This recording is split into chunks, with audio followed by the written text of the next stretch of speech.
सल्लि अला सय्यिदिना मुहम्मद व आलिहि व अस्हाबिहि व अज़वाजिहि व बारिक वसल्लम। रब्बि इश्रह ली सदरी व यस्सिर ली अमरी वहलुल उक़दतम मिन लिसानी यफ़क़हू क़ौली। रब्बि ज़िदनी इल्मन वरज़ुक़नी फ़हमा या फ़त्ताह या फ़त्ताह या फ़त्ताह। सुब्हानक ला इल्म लना इल्ला मा अल्लमतना इन्नका अंतल अलीम। रब्बना तक़ब्बल मिन्ना इन्नका अंतस समीउल अलीम व तुब अलैना या अल्लाह इन्नका अंतत तव्वाबुर रहीम। अल्लाहुम्मा सल्लि व सल्लिम बारिक अला सय्यिदिना व नबियिना व मौलाना मुहम्मद व आलिहि व अस्हाबिहि अजमईन आमीन बिरहमतिका या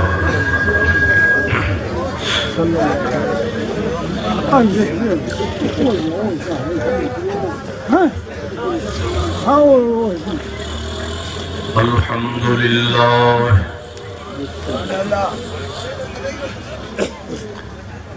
अल्हम्दुलिल्लाह नहमदुहु व नस्तईनुहु व नस्तगफिरुहु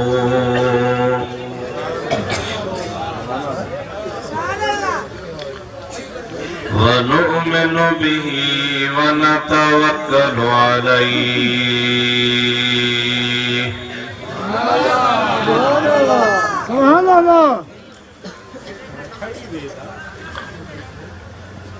व नऊज़ु बिल्लाहि मिन शुरूरि अनफुसिना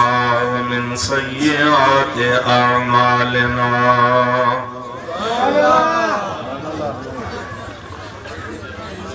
मन यहदिहिल्लाहु फला मुदिल्ल लहु व मन युद्लिल्हु फला हादिय लहु।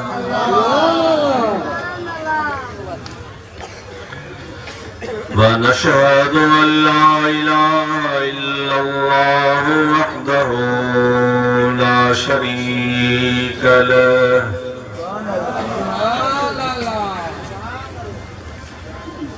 व नशहदु अन्न सय्यिदना व मौलाना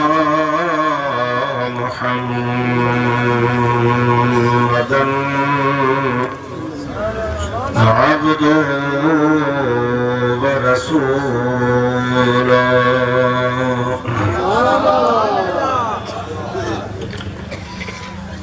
सल्लल्लाहु तआला अलैहि व अला आलिहि व अस्हाबिहि व अज़वाजिहि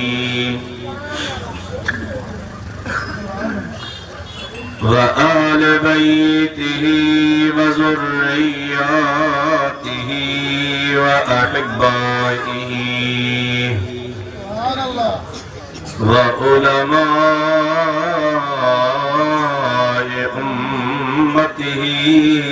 व सुलहाए मिल्लतिहि अजमईन।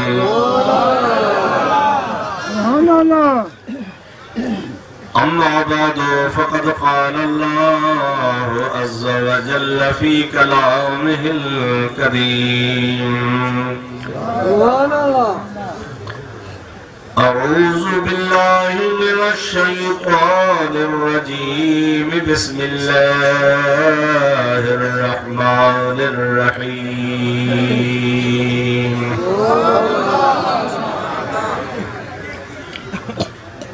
रब्बि जअलनी मुक़ीमस्सलाति व मिन ज़ुर्रिय्यती रब्बना व तक़ब्बल दुआ।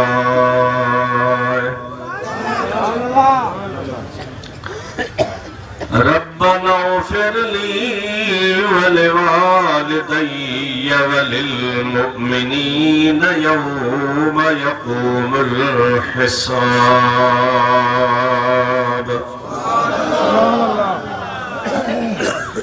सदक़ल्लाहु मौलानल अज़ीम व बल्लगना रसूलुहुन नबियुल करीम व नहनु अला ज़ालिका मिन मिनश्शाहिदीन वश्शाकिरीन वल्हम्दुलिल्लाहि रब्बिल आलमीन। इन्नल्लाह व मलाइकतहु युसल्लूना अलन नबी या अय्युहल्लज़ीना आमनू सल्लू अलैहि व सल्लिमू तस्लीमा। अल्लाहुम्मा सल्लि अला सय्यदना व नबिय्यिना व मौलाना मुहम्मदिन व आलिहि व अस्हाबिहि अजमईन। सल्लिमू या कौम बल सल्लू अला सदरिल अमीन। मुस्तफा मा जाअ इल्ला रहमतल लिल आलमीन। दुरूद शरीफ बुलंद आवाज़ से अल्लाहुम्मा सल्लि अला सय्यदना नबिय्यिना व मौलाना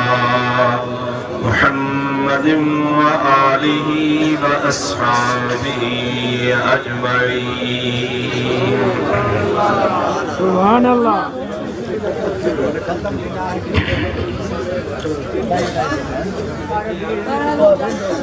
मुअज़्ज़िज़ उलमाए किराम व मशाइख़े उज़ाम, बिरादरान इस्लाम, हाज़रीन नाज़रीन सामईन, प्यारा मुसलमान भाइरों,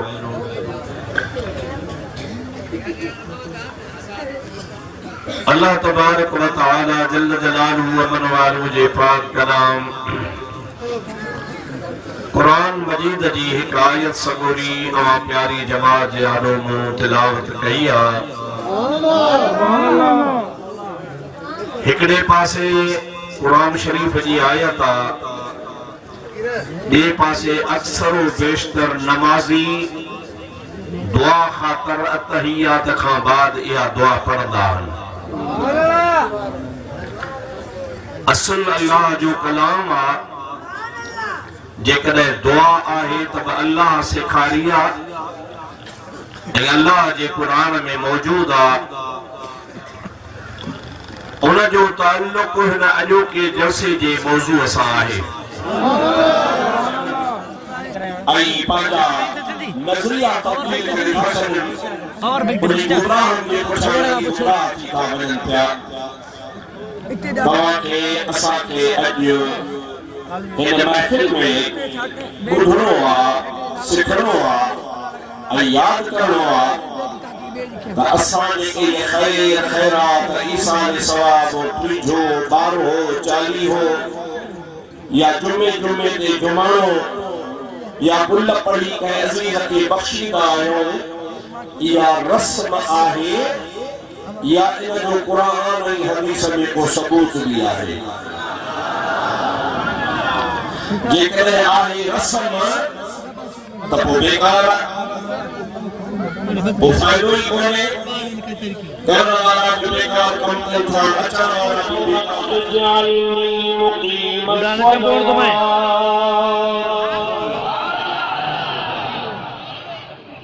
असल में हिन आयत में आहे रब्बी,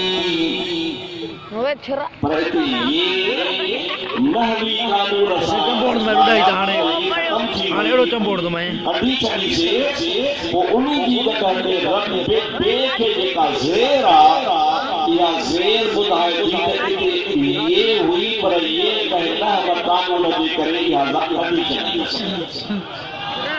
चली तो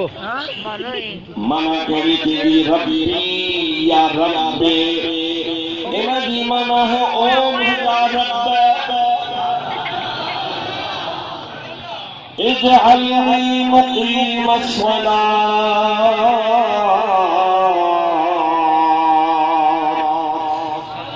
मुझा रब्ब करीम तू मुखे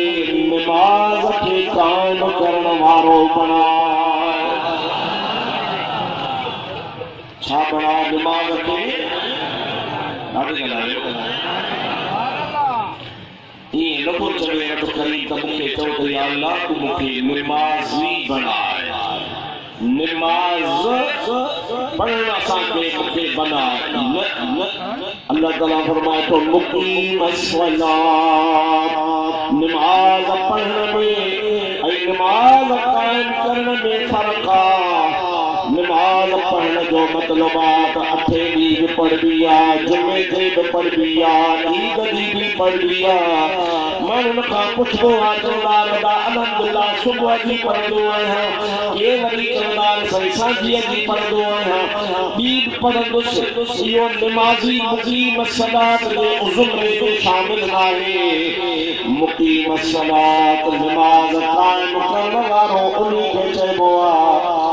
चल भलाई में तो पढ़े पर बीमारी में भी कज़ा न करे भी न तो सके वे ही पढ़े वे ही न तो पढ़े तो दादो सुमी पढ़े सुमी न तो पढ़े तो इशारन सा भी पढ़े पर बहरहाल हिकड़ो वक्त भी नमाज के ज़ाया न करे नमाज ज़ाया तो यो नमाज कायम कंदड़ नाहे जेको नमाज के ज़ाया नथो करे वक्त ब वक्त पढ़दो तो रहे उन्हीं के अल्लाह तबारक व तआला नमाज जो कायम कंदड़ बनायो आ दुआ कर अल्लाह ताला तवा सा सभी मुसलमान के नमाज कायम करने वालो बनाए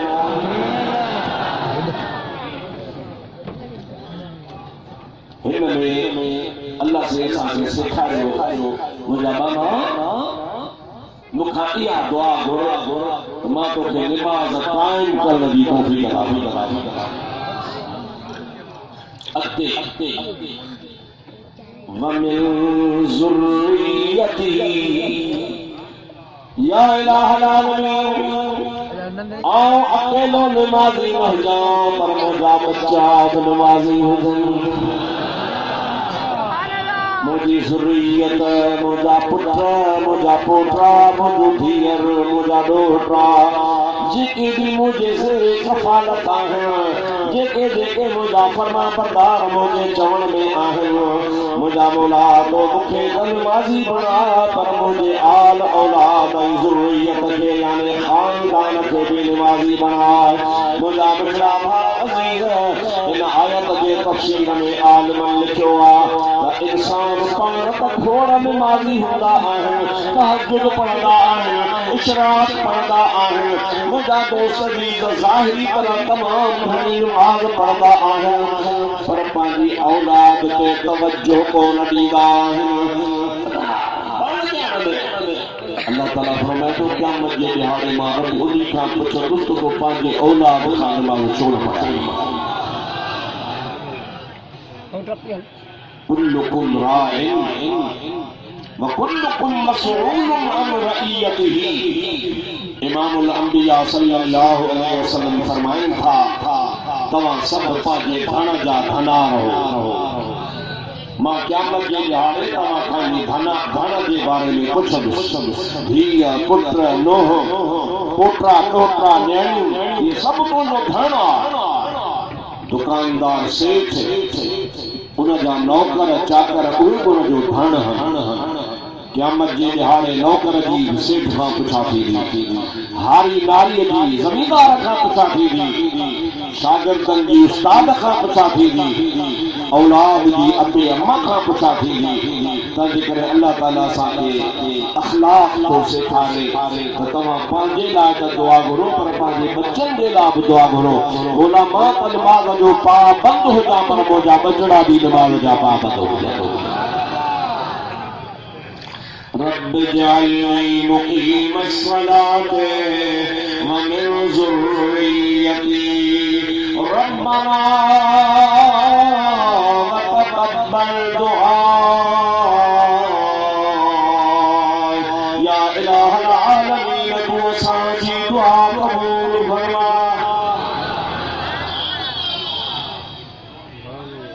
दुआ कबूल कर दुआ ॾाढी ॻाल्हि मर्जी आप बड़े कबूल करे मर्जी पवे से न कबूल करे ये तो नखा कुछ बेनियाज खुदा की जात ताकि करे अल्लाह ताला मुझे तो करे तो दुआ दे कबूल करना जीवन में थक जा रब्बना व तक़ब्बल दुआ इलाह आलमीन सजा रब असांजी दुआ कबूल फरमा रब्बना गफिर ली अगते हले तो सच दुआ में ये बचाओ ऐ मुझा मौला मुझा गुनाह माफ फरमा माफ कर दुआ पाए पाग बिचिया में अंगण जे अचन में अवगुण ऐ बकचौदियूं ढकण थी ढक जन में तोड़ी लख हुजन कब माफियों जन में धरा कायूं कोझूं कुवड़ियूं मूर न मोचारूं वठी वेठूं वात ते खिखीअ जूं खारूं अदा उन्हनि जूं आरूं समेरीअ जो केर सहे असांजी दुआ कबूल कंदो आहे त रब्बुल आलमीन जी ज़ात बाबरकात कबूल कंदो आहे ऐं असां उम्मीद रखी रब खे सुवाल कंदा आहियूं हिकिड़ी हदीस आहे क़ुदसी हदीस हुनखे चइबो आहे क़ुदसी हदीस जो मक़सद इहो आहे त ज़ाहिर में लफ़्ज़ मुस्तफ़ा करीम जी ज़ुबान मां निकिरनि पर हक़ीक़त में उहो फरमान अल्लाह जो हुजे अल्लाह ताला जल्ल जलालहु व मन वालहु फरमाइंदो आहे अना फी ज़न्ने अब्दी बी अल्लाह ताला फरमाइंदो आहे मुंहिंजो मानो जीअं मां रब खे भाईंदो आहे मां उन जे लाइ ईअं हूंदो आहियां जेकॾहिं भाए थो त मुंहिंजी रब दुआ ज़रूर क़बूल कंदो त क़बूल कंदो आहियां पर जे न गुली गुली तका जो न गुली को सही सही दुआऊं गुली गुली तका उन सब गुली को पीरन ते फकीरन ते मुर्शिदन ते दरबान ते दुआ गुली गुली तका उठे कुछ को न तो अल्लाह ताला फरमाए तो जे तो जो यो अकीद बात थे कुछ को न तो ठीक ही भी कुछ को न माला में उम्मीद रखो ना उम्मीद नथी हथड़ा खणी उम्मीद कर तो जो बेड़ो करी दो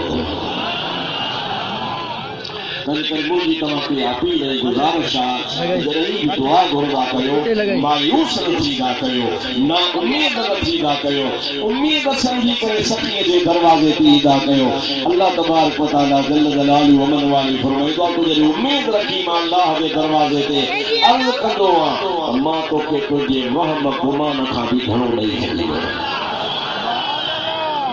सलाह शरीफ सल्लल्लाहु अलैहि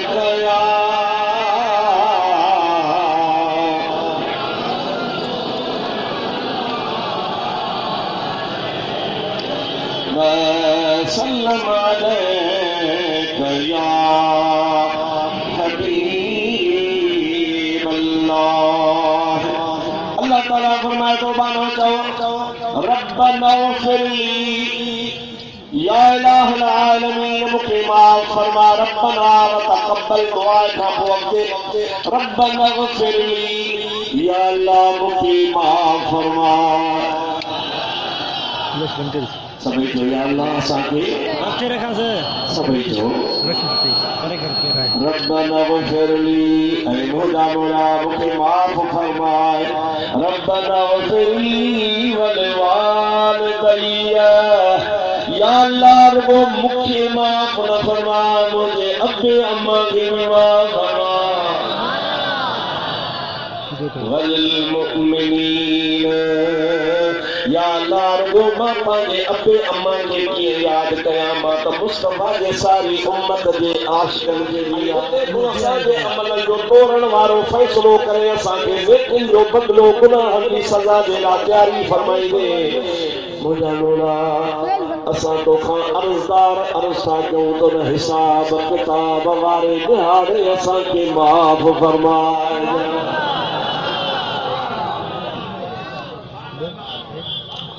मुझा सोना दोस्तों आयत सबूरी जी माना इते पूरी हाणे असांखे तव्हांखे इन्ही जे अखरनि ते गौर करणो आहे सोचणो आहे हिक हिक अखर खे ऐं इन जे तफ़सीर खे ॾिसणो आहे त अल्लाह ताला जी ज़ात बाबरकात असांखे छा थो हिदायत फरमाए। सब खां पहिरीं ॻाल्हि आहे नमाज़ खे क़ाइम करण जी ॻाल्हि। उन जे लाइ मुंहिंजे मदीने वारे साईं फरमायो आहे फिस्सलात कुर्रतुल ऐन मां मुहम्मद करीम जूं नमाज़ में अखियूं ठरी पवंदियूं आहिनि। गोया ईअं तो साईं फरमाए त पाण पढ़ा त अखियूं ठरनि ऐं जे उम्मतीअ खे नमाज़ पढ़ंदे ॾिसां त बि मुंहिंजूं अखियूं ठरनि।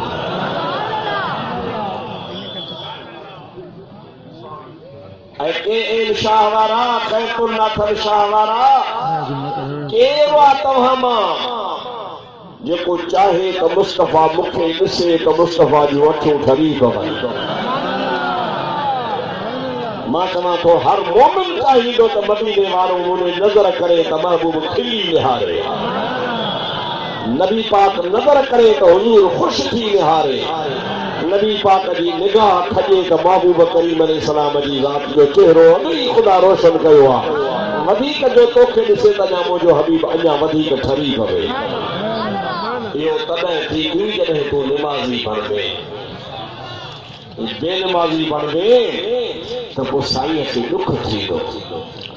छा तव्हांजो अक़ीदो आहे या न आहे त नबी साईं हाज़िर ऐं नाज़िर आहे या न आहे?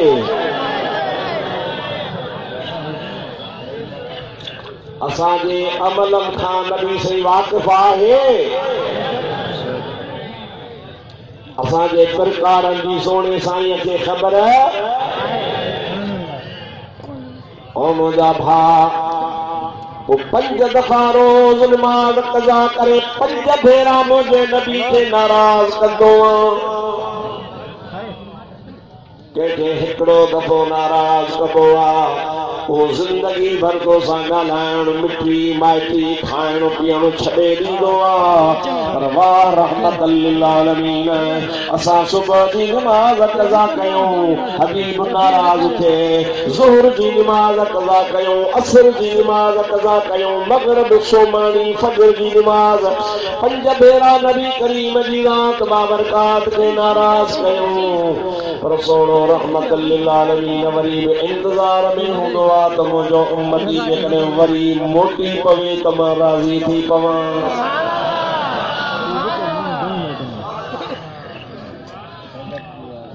असांजी तव्हांजो महबूब रहमतल लिल आलमीन आहे। ज़ोर सां सुभान अल्लाह। वो नबियों में रहमत लक़ब पाने वाला सुभान अल्लाह। मुरादे गरीबों की बरदाने वाला वो अपने पराये का गम खाने वाला वो नबियों में रहमत लक़ब पाने वाला। कुर्बान वजाम रहमतल लिल आलमीन तां मुंहिंजा दोस्तो अजीज़ो जमल सुख हूंदा उन सुखनि जे कई मथे या घणे दुखनि जे कई मथे ॿियो यादि न हूंदो आहे। दुखनि में बि पंहिंजी जान यादि हूंदी आहे त सुखनि में बि सभु विसरी ईंदा आहिनि। मां रहमतल लिल आलमीन तां कुर्बान वञा जे मुस्तफ़ा फर्श ते आ त बि उम्मत यादि आहे जे अर्श ते आ त बि उम्मत यादि आहे। अली अल मुर्तज़ा करमल्लाहु वजहुल करीम जो फरमाना पान फरमाता अल्लामा बैहक़ी रहमतुल्लाह अलैहि दलाइलुन नबुव्वत में यह रिवायत आंदी आ फरमाता त जरी महबूब करीम हिन दुनिया मां बुरको पे मटायो ऐं महबूब करीम के असां वेंजारे सेजारे साफ महबूब का नहीं हुआ पर शरीयत जी हद पूरी करे महबूबन करीमन जी ज़ात बाबरकात के कब्र शरीफ के अंदर जब लाहिण जो इरादो कयो से जमायत त घणी ही पर असां अंदर टे ॼणा हासिल घणा ॼणा ऐं टई मुंहिंजे नबी पाक जा सौट हज़रत अली में शामिल आहे हबीबन करीमन के जब पंहिंजी जाइ ते आराम करायूं सरकार के सुम्हारियूं ओके इंशा जा मुसलमानों पहिरीं पहिरीं ॻाल्हि इहा ज़हन में हुई असांजो नबी हयातुल नबी आहे मता इहो ख़्यालु करे त माअज़ल्लाह जी निभागा चवनि था त नबी पाक नऊज़ बिल्लाह मूंखे चवंदे शर्म थो अचे पर हुननि चयो आहे हुननि जो जुमिलो मां नकुल थो कयां त नऊज़ बिल्लाह हुज़ूर मरी मिटी थी आहे सदाईं मरी मुसलमान अल्लाह ताला जे हबीब खुद फरमायो नबीउल्लाह हय्युन व युरज़क़ु अल्लाह जो नबी पांजे मज़ार शरीफ में जिंदा हूंदो आहे रुगो खाली जिंदा कोन हूंदो आहे पर अल्लाह जो नबी पांजे रोज़े पाक में खाईंदा पीअंदा वापराईंदा भी आहिनि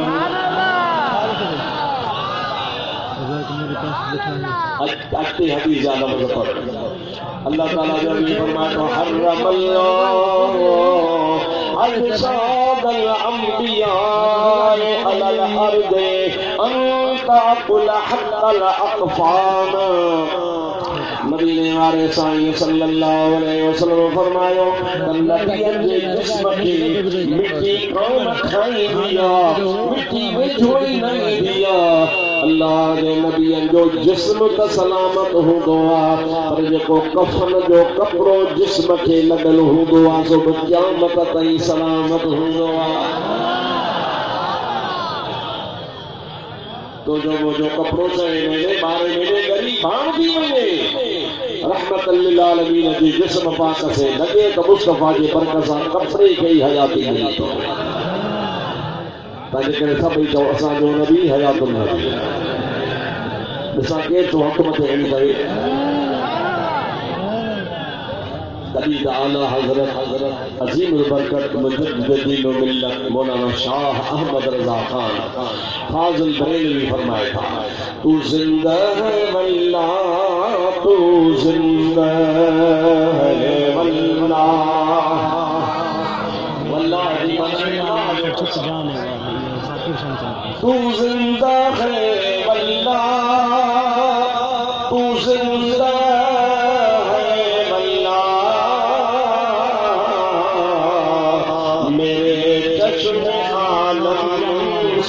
छुप जाने वाले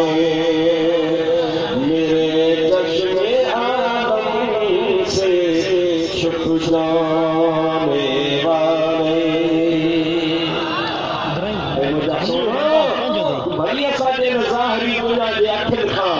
असांजे अखियुनि जो कसूर आहे गाइब आहे पर इहो तुंहिंजी ज़ात जो कसूर कोन्हे तोखे अल्लाह तबारक व तआला हयाती अता फरमाए ताजे करे हिकड़ो दफ़ो बुलंद आवाज़ सां तो असांजो नबी हयातुल नबी गली ॿुधनि दुश्मन त ख़बर पए अहले सुन्नत जी मुसलमान जो कहिड़ो अक़ीदो हुननि जे अक़ीदे असांजे अक़ीदे में हो ख़तम नऊज़ुबिल्लाह ख़तम थी वियो आहे कहिड़ो नबी धारियो अथव जेको ख़तम थी वियो आहे तो तव्हां ॼाणो तव्हांजो नबी ॼाणे जे नबी खे ख़तम पिया सम्झो असांजो नबी क़यामत ॾहाड़े तो हुजूर जी बादशाही इहा आहे न कोई आशिक़ चयो आहे न सितारे टूटे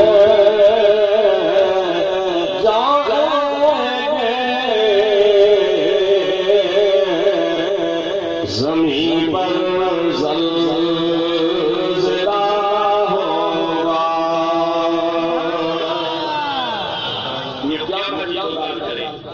गली में सितारा छड़ी पौधा सिद्धू कारो थी वीडो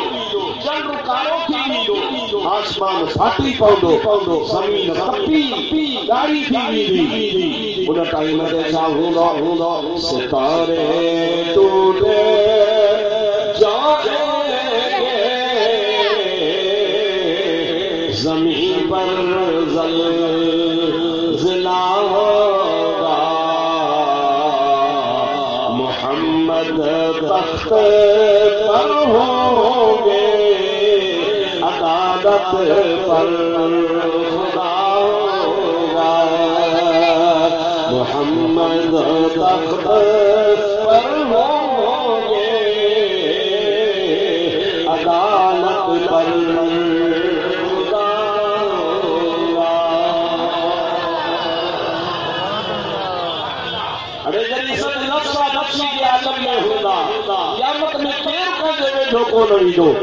उन ते तख्त ताज वारो साईं मुझो नबी होंदो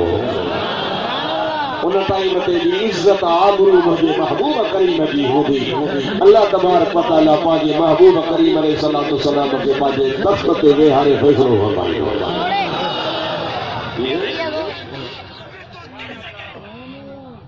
मुझा भा मुझा मिठड़ा मुझा अजीज है इंशाअल्लाह तबारक व तआला चौ असांजो नबी हयातुल नबी है ॾाढे चओ पर ज़ाहिरी दुनिया के हिन नक्शे के पाण छॾियऊं अल्लाह जो अमर हो अल्लाह जे अमर तहत नबी पाक अलैहिस्सलातु वस्सलाम हिन दुनिया मां बुरको मटाइनि था। हज़रत अली फरमाए थो मां जीअं जो साईं नबी करीम अलैहिस्सलातु वस्सलाम खे पंहिंजे आराम वारी जाइ ते सुम्हारियो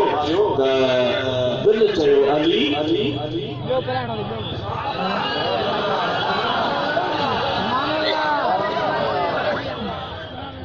इन चेहरे के तो सॼी ज़िंदगी ॾिसी घणो त थियो ई कोन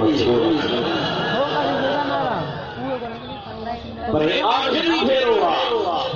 जो पाण कफन शरीफ़ में वेठिजी मज़ार शरीफ़ में मंदर आराम फरमाईंदा इहो ज़ाहिरी दीदार हाणे वरी क़यामत में थी थो तंहिंजे करे भला चओ न आख़िरी नबी करीम जो दीदार कयां। हज़रत अली मुर्तज़ा करमल्लाहु वजहल करीम फरमाइनि था अल्लामा बैरक़ी रहमतुल्लाह अलैहि चयो महबूबन करीम जे पाक जिस्म शरीफ़ खां कपड़े शरीफ़ ते मुंहुं हटायो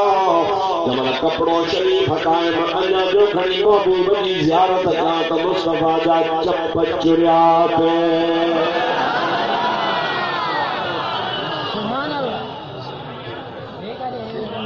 चप मुबारक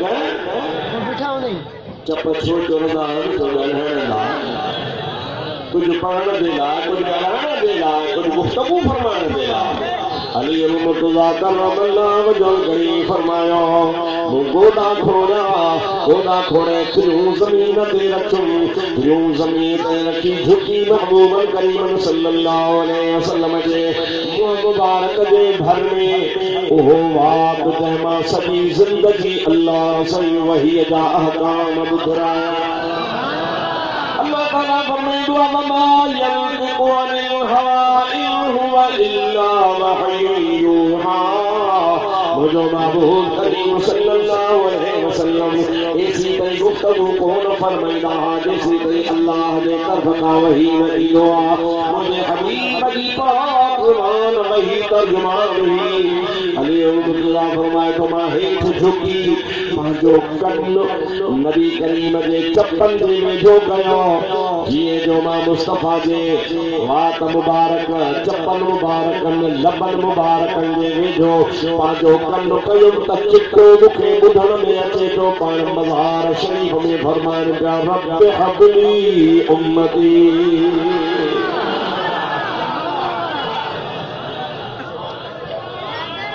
सुभान अल्लाह जोर से सुभान अल्लाह ऐ मुझा मुला या उम्मत मुझी या मुझे हवाले कर सभी जो सुभान अल्लाह। हजरत अली मुर्तज़ा फरमाइंदा मुझको चीखू निकली हो मुझे सुभान अल्लाह जेकॾहिं मुंहिंजो हबीब करीम अर्श ते हुयो ते अर्श सजदे में सर को झुकाया बिखर कर जुल्फों में ये रंग लाया। सुभान अल्लाह। जब मुझे मुस्तफा के खुदा मेराज ते तो घुराए आमना जो लाल खुदा जे अर्श ते पहुतो तो ते अल्लाह जी रहमतुन बरकतुन के ॾिसी एजाज़ के ॾिसी शान ईमान के ॾिसी हज़रत अली मुर्तज़ा करमल्लाहु वजहु करीम ॿिया रावी चवनि था त महबूब देर कान कई खुदा जे अर्श जे आॾो मुस्तफा सजदे में किरी पिया। कहिड़ो नज़ारो हो ज़रा गौर कजा। तह चइबो आहे हेठि खे तहे अर्श सजदे में सर को झुकाया बिखर कर के जुल्फों ने ये रंग लाया। खुदा ने ये कहकर नबी को उठाया कि प्यारे तेरे यीशु क्या मांगते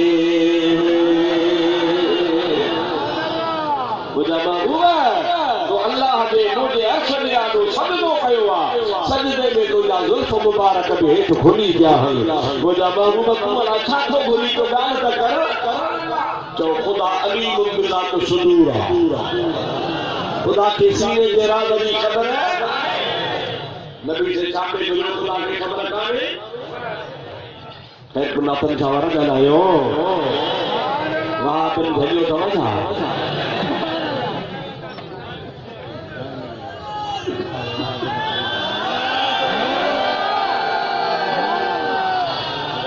अल्लाह खे ख़बर आहे त छो सजदो कयो अथई ऐं छा थो घुरे ख़बर आहे पर चवे सो कि मेरे प्यारे तेरे यीशु क्या मांगते हैं। मुझे सुनो दो तो सही मोहम्मद ने रोकर कहा या इलाही मांगती है मेरे यीशु की सियाही गुनहगार उम्मत की कर दे रहाई यही मेरे यीशु दुआ मांगते हैं यही मेरे यीशु दुआ मांगते हैं। मुझा मतलब जो कुछ को तो घुराए तो हेठि के छॾे आयो आहियां ख़ैरपुर वारा तन खे माफ़ फरमाए दादू जुदे वारनि खे माफ़ फरमाए ए सिंध वारनि पंजाब वारनि मुल्क सॼे जहान जे उम्मत मुंहिंजी खे माफ़ फरमाए। अल्लाह से छा थो चवेसि खुदा ने कहा ना घबरा मोहम्मद मेरे सामने अर्श पर आ मोहम्मद। जोर से सुभान अल्लाह। खुली खुली सुभान अल्लाह। सोना मां त घुराए त मां मथे अर्श ते हेठि ज़िंदगी निकिरी पियो आहे मथे कर। खुदा ने कहा ना घबरा मोहम्मद मेरे सामने अर्श पर आ मोहम्मद जिसे चाहे तू बख्शे वाले मोहम्मद।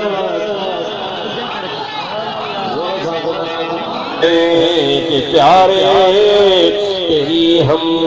रज़ा मांगते सारो जहान चवंदो आहे अल्लाह राज़ी थे अल्लाह से चवंदो आहे मां वरी चवंदा त आमना जो लाल राज़ी थे। सभई चओ सुभान अल्लाह। ओ ख़ैरपुर वारा वहाबन जे डटे ते न लॻजा निदड़ को नाही पंहिंजो धणी वेठो आहे। सभई चओ सुभान अल्लाह। ये क्या बकवास कल पिया नथो हणव पर इन्हनि जी ॻाल्हि ते गौर न कजां। भली तोखा केतिरियूं बि ग़लतियूं खामियूं थी पवनि पर वरी जमल मोटी ईंदो आहे मुस्तफ़ा फरमाए थो त वरी निमाज़ पढ़ंदो आहे त मुंहिंजूं अखियूं ठरी पवंदियूं अॼु त मूंसां वाइदो कर त इंशाअल्लाह सदाईं साईं जूं अखियूं ठारींदुसि हा अॼु खां पोइ वाइदो कर छॾे त मां सदाईं साईं जे अखियुनि खे ठारींदुसि जीअं महबूब करीम अलैहिस्सलाम मूंखे निमाज़ में ॾिसे त मुस्तफ़ा ठरी पवनि अल्लाह जे फर्ज़ में ॾिसे त मुंहिंजो हबीब राज़ी थी पवे हबीब करीम जे ज़ात बाबरका जी तो असां गुनाहगारनि जे मथां नज़र आहे सभई चओ सल्लल्लाहु अलैहि या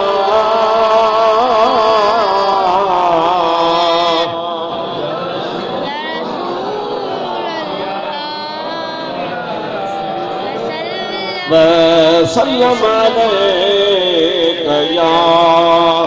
हबीब अल्लाह दोस्तों अजीजो हाणे पहिरों पहिरों आयत में मालूम थियो त असां तव्हांखे नमाज़ कायम करनी आहे ज़रूर करनी आहे अल्लाह जो फर्ज़ आहे ऐं इन जी दुआ बि असांखे अल्लाह ताला सेखारी आहे ऐं मुंहिंजे सोणे नबी करीम जी ज़ात बाबरका जे फरमान मुताबिक़ पाण त नमाज़ी थियो पर बच्चनि खे बि नमाज़ पढ़ायो हिकिड़ी हदीस में मूं पढ़ियो इमामुल अंबिया फरमाइनि था हिकिड़ो शख्स ॾाढो निमाज़ी आहे आधी रात जो थी थके पाणी सां वुज़ू करे तहज्जुद पढ़े थो असर जो थी वरी बांग अचे थी त मस्जिद में वञी जमात जो इंतज़ार थो करे बा जमात नमाज़ पढ़े थो वरी उन खां बाद में यको इशराक जे टाइम ते मस्जिद मां नथो निकिरे त भला अॻो पोइ इशराक पढ़ी पोइ वञे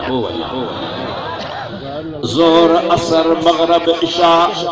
जेको बि टाइम बचे त मस्जिद में घर में नफ़िल पियो पढ़ंदो आहे हता रात जो जागी जागी 70 दफ़ा नफ़िल पढ़े घणा दफ़ा ॾाढे चओ अल्लाह जो हबीब फरमाए थो उनखे 70 नफ़िलनि जो सवाब मिलंदो 70 नफ़िल अकेला ई में रात जे टाइम ते पढ़िया अथई पर मुंहिंजो हबीब फरमाए थो जेकॾहिं ॿिए पासे पंहिंजे पुटड़े खे पंहिंजे पोटे खे पंहिंजे धीउ खे पंहिंजी पोटीअ खे पंहिंजी ॾोहटीअ खे पंहिंजे घर जे कंहिं बि भातीअ खे ॿारड़े खे हिकिड़ो अखलाक सेखारियई नेकीअ जो कमु सेखारियई मदीने वारो साईं फरमाईंदो 70 नफ़िलनि पढ़ण खां वा हिकिड़ी ॻाल्हि वधीक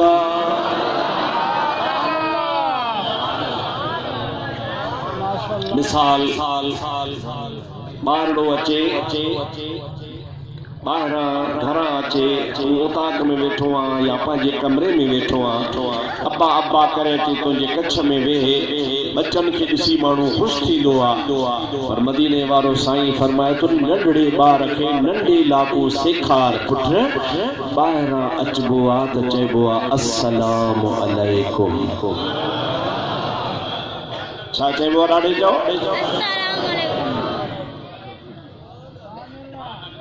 ताकीद करिस एक दफो ब दफा टे दफा पिछाड़ी घड़कार बाहर वन मोटी आपो सलाम अलैकुम चौंदे तमाम अचो त न छोकड़ो ॿार कंदो वरी मोटंदो नेठ मोजा दा ॿारड़ो आहे सिखी पवंदो अचण सां चवंदो बाबा अस्सलाम अलैकुम या उनके आदत विझो ॿारड़े खे सेखारियो अल्लाह जो हबीब फरमाए थो होॾो 70 नफ़िल हिकिड़े पासे हेॾो हिकिड़े ॿार खे रुगो अस्सलाम अलैकुम सेखारी ॿियो न खां वधीक तुंहिंजी औलाद मानी खाए पानी पिए उनखे सेखार पुट बिस्मिल्लाह करे खाइबो आहे बाबा साॼे हथ सां खाइबो आहे पानी पीबो आहे त वेही पीबो आहे टे मुस्तफ़ा जे सुन्नत मुताबिक़ सायूं खणबियूं आहिनि हिकिड़े हिकिड़े नफ़िल जे हिकिड़े अखलाक सेखारण जे एवज़ में 70 नफ़िलनि खां वधीक सवाब थो मिले औलाद तव्हांजो सरमायो आहे औलाद तव्हांजो फसल आहे औलाद तव्हांजो खज़ानो आहे उन पांजे खजाने के जाया न कयो पर थींदो तॾहिं तव्हां सुधरल हूंदव।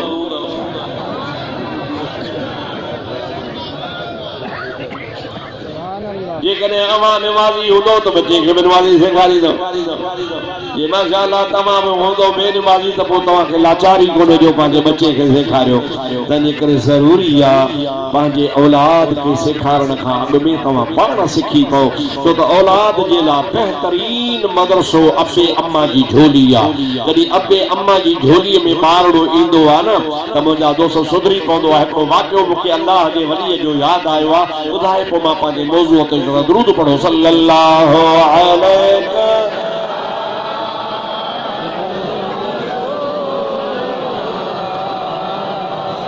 वसल्लम अलैका वरी थकड़ी पिया दुरूद वरी घटता पढ़ो सल्लल्लाहु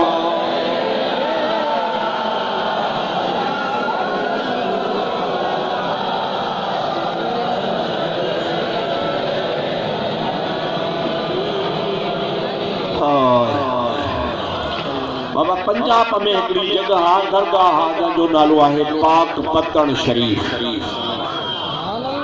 छा नालो आहे? उते हिकिड़ी बुजुर्ग हस्ती आहे, चिश्ती सिलसिले जो बुजुर्ग आहे, बाबा फरीदुद्दीन गंजे शकर।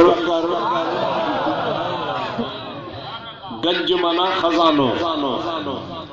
शकर माना जेका गुड़ जी मिठाई ठहंदी आहे। उन्हीं ज़माने में कारखाना कोन हा, खंड कान ठहंदी, जे ठहंदी त बि देसी नमूने सां, न त आम करे या गुड़ जूं डिमियूं ठाहींदा हा या वरी मिठाई ठाहींदा हा। उनखे पंजाबी ॿोली में शकर चवंदा। शकर माना मिठाई। हिकिड़ा वापारी हा इन मुल्तान जे इलाइक़े मां 100 उठनि जी कतार ही, 2 बोरियूं मिठाई जूं लॾे हाणे दिल्ली विकिरण पिया वञनि। उते वॾी मंडी आहे, उते वापार तमामु घणो थींदो आहे। अची पाक पतन शरीफ खां जब लॻिया त बुजुर्ग ख्वाजा फरीदुद्दीन गंजशकर ॾिठो, उतो जो लॻिया त चयोसि बाबा सलाम अलैकुम। बाबा वालेकुम सलाम। बाबा छा है? हिननि चयो त हाणे बुजुर्ग खे चवंदासीं त मिठाई अलाए मतां चवे त किलो खन मूंखे बि ॾियो। हाणे 100 उठ मां किलो त हेॾे होॾे आहे, का वॾी ॻाल्हि कर। केरु उठ वेहारे वरी मोरी खोले वरी टोपे तो जान बड़ी फकीर को जानता छॾायो। कि बाबा जी नमक है माना लूण। छा फरमायो? लूण। अल्लाह जे वली फरमायो अबा नमक है तो नमक होगा। दोस्तों अजीजो ही त रवाना थिया, पर हिननि खे ख़बर कान्हे का त अल्लाह जी ज़ुबान वलीअ जे ज़ुबान मां जेको निकिरंदो आहे सो थींदो आहे। ज़ोर सां सुभान अल्लाह चओ। जलालुद्दीन रूमी छा थो चए ॿुधाए?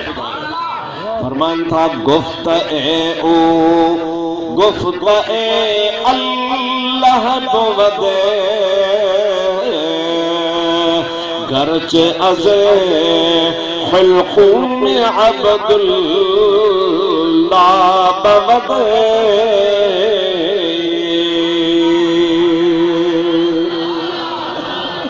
तो अल्लाह जे वलीअ जो ॻाल्हाइण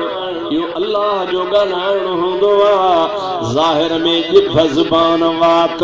ऐं निड़ी त माण्हूअ जी हूंदी आहे, पर हक़ीक़त में उन वलीअ जी ज़ुबान मां जो कुझु निकिरंदो आहे सो रब जो फरमान हूंदो आहे। ज़ोर सां सुभान अल्लाह। खुली चओ सुभान अल्लाह। मुझा दोस्तों मुल्तान खां पाक पतन खां फिरी यो काफ़िलो 2 हफ़्तन खां बाद में जो दिल्ली में पहुतो मुझा दोस्त रात पैजी वन उठन ता विहारे मंडी में जेका मंडी ही उते वे बुला दा 200 उथन जो बोरियूं लाथो सुबह जो जेका बोरी खोलन सो लूण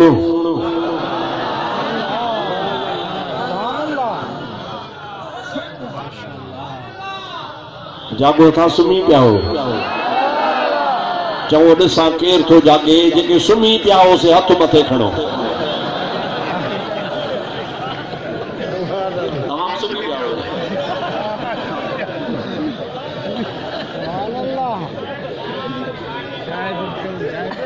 भला जेके जागो था से हथ मथे खणो माशाअल्लाह माशाअल्लाह इकड़े उठ ता बे ता टे ता 100 उठ या 200 उठ जेका बोरी खोलन सा लूण एक मेरे निहारो छा थियो समझ में नाल न पई अचे इकड़े जो वडा बेवकूफ आयो कि छो ओ फलानी जाए ते पाक पतर में जो को फकीर वेठो उन पाण का कयो हो त ही अच्छा है असा त किलो या सेर मिठाई पचाई ए कूड़ हयो से त साई लूणा उन जी जुबान मा निकरियो त लूण हुंदो अल्लाह जी जात पाजे यार जी गाद रद्द कान कया तवा जी मिठाई सब लूण बनजी वई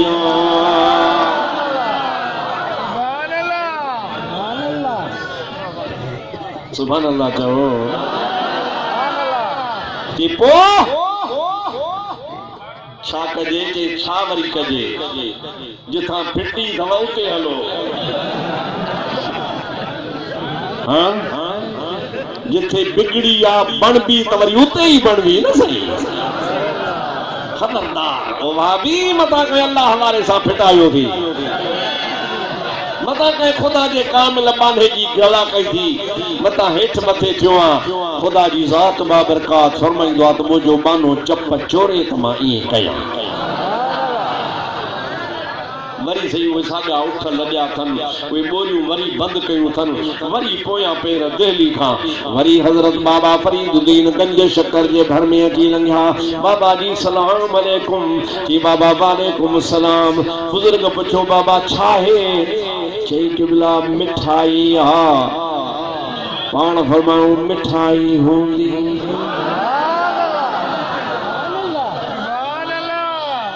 छा हूंदो मुझा दोस्तों वरी फेरो ॾई अॻिते थोरो अॻिते के पक त कयूं ॾिसूं वञा जेका बोरी खोलण सां मिठाई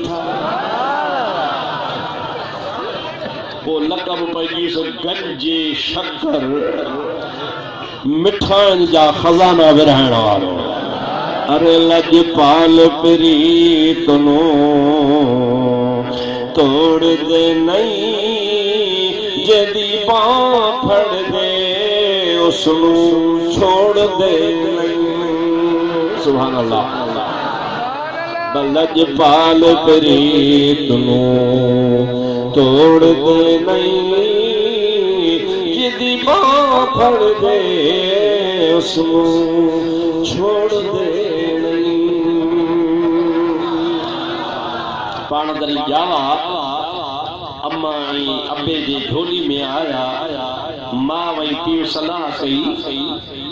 त हिन जी तरबियत अहिड़े नमूने सां कजे जो ॼमण सां ई हिनखे ख़ुदा जो दग ॾेखारे मिठाई साहब चवंदो आहे भली ॼायूं मायरूं अदा संजूं साज मिलन बाक़ी जन वेचार तो हो जागा जाया कया किनी मां पीउ सलाह कई नंढड़े के हाणे साईं ख़ुदा जो दग ॾसींदासीं जेसीं ताईं ॻाल्हाइण जहिड़ो न थियो आहे नंढड़ो आहे मुंहिंजा दोस्त जंहिंमहिल हुन ॻाल्हाइण शुरू कयो अब्बा अम्मा अब्बा अम्मा जंहिंमहिल ॻाल्हाइण शुरू कई हाणे मुंहिंजा दोस्त उञ लॻेसि अब्बा पाणी बुख लॻेसि अम्मा मानी बिनी सलाह कई फरीदा जी अखियों बंद कर मानी भी अल्लाह दीदो तो पानी भी अल्लाह दीदो जेकॾहिं असां वटि कोन ई अखियूं बूटे हथ खणी चो या अल्लाह मानी दे या अल्लाह पानी दे पानी मिलंदो ई बा हां बा हाणे नंढड़ी लाकू तरबियत शुरू थी वई जेडी मल भी पानी घुरे अखियूं मूटे चवे या अल्लाह पानी दे चुप चुप करे अमन हुन जे हथ में पानी जो वटो या गिलास रखी छॾे अखियूं खोले तो पानी पियो आ वरी मानी घुरे तो वरी या अल्लाह मानी दे मां चुप चुप करे हुन जे हथ में मुंहिंजा दोस्त दी मानी रखे ख़बर ही ॿारड़े खे न पवे इहा ज़िंदगी मुंहिंजा दोस्त 2 साल 3 साल 4 साल 5 साल सां त जमल 6 7 8 सालन जो थियो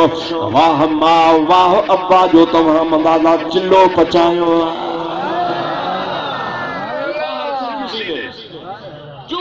नज़रदारी में हिकड़े दिहाड़े को वज वठी मां पियो खां ॻोठ जा ॿारड़ा माल सां ही माल सां हले धनार था कदा हा पाण सां गुड़ भी खणन मानी भी खणन बसर भी खणन माल भी कायन को जंग में सजो दी चारे मंझंद जो का कंडे जे हेठा वेही उनखे मुक हणी बसर बनी लूण विझी या गुड़ सां मानी खाईंदा हा जमल मंझंद जो टाइम थियो मानी खाइण ते सब वेठा सबन चयो तो फरीद असां त मानी घरों खणी आया हूं तो कान ईंदी आ भुख मरंदे कि छो मरा मूंखे सदाई रब ॾींदो आ अॼु बि ॾींदो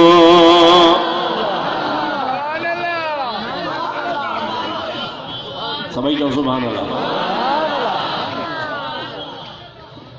जोर सां सुभान अल्लाह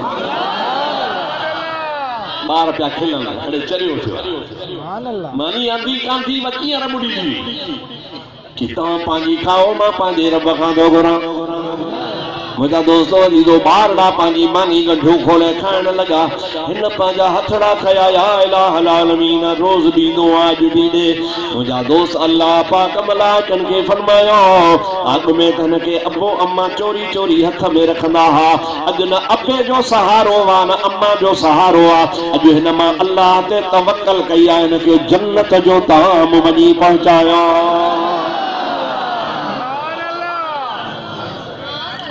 अजा हिन जा हथ उभाई हाथ जन्नती ताम हथन में अची वियो आहे ॾिसो अची वियो आहे न पाण बि खाधई हुनखे हैरत में विधई शाम जो मोटी अची पीउ माउ खे चई बाबा हे छोरा त ॾिस चरिया मां चयोमांसि त ख़ुदा मानी ॾींदो त खिलन पिया कीअं ॾींदो आहे माउ पीउ ॾकी आहे बाबा पोइ छा थियो अलाए मथां अकीले में खलल आयो हुजे चयो अब्बा अम्मा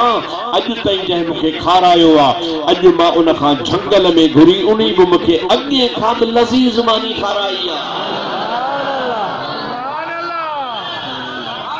सभई चओ सुभान अल्लाह मां पियो रोई ॾिनो चवण लगा पुट एसी ताईं पहुचाणो असांजो कमु हो अॻिते तूं ॼाण तो तुंहिंजो रब ॼाणे फलक अर्श कुर्सी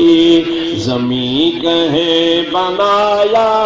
सो अल्लाह अल्लाह अल्लाह फलक अर्श कुर्सी ज़मी कहे बनाया सो अल्लाह अल्लाह छा भला तव्हांजे मुल्क में अल्लाह अल्लाह चवण ते पाबंदी आहे छा ज़ोर सां चओ सो अल्लाह अल्लाह लखे जानवर था जंगल में गुजारन नकी समर तन सान का बाहिबार जोर सां सुभान अल्लाह लखे जानवर था जंगल में गुजार लगे समर तल सा नका बार असर जो उथी पहुंचो साईं संभारन असर जो उथी पहुंचो साईं संभारन लखे कहे खराया उन्यारा बुखारा सो अल्लाह अल्लाह काब जुबान बदल हो सभई चओ सो अल्लाह अल्लाह सो अल्लाह अल्लाह अल्लाह फलक अर्श कुर्सी ज़मीं कहे बनाया सो अल्लाह अल्लाह अल्लाह।